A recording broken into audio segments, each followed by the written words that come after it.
थाना कसोवाल के हदूद में पुलिस थाना कसोवाल का 24 वाला पुल के करीब मुबैना पुलिस मुकाबला 2 डाकू हलाक जबकि 2 जख्मी हो गए। इस पर मजीद तफसीलात जान लेते हैं नुमाइंदा MM5 न्यूज़ मोहम्मद तारिक से।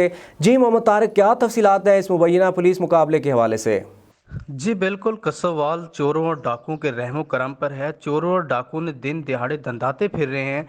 गुज़श्ता दिनों के दौरान चोरी और डकैती की मुतअद्दिद वारदातें हो चुकी हैं, जबकि SHO थाना कसोवाल अल्लाह दिता चोरी और डकैती की वारदातों को रोकने में मुकम्मल नाकाम हो चुके हैं।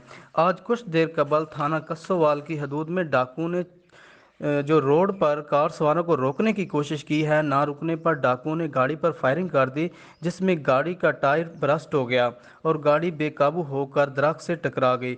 जिसके बाद 15 पर कॉल चलने पर पुलिस ने डाकुओं का पीछा किया तो डाकुओं ने फायरिंग कर दी, जिसके नतीजे में 2 एहलकार जख्मी हो गए, जबकि जवाबी फायरिंग में 2 डाकू हलाक हो गए। जी।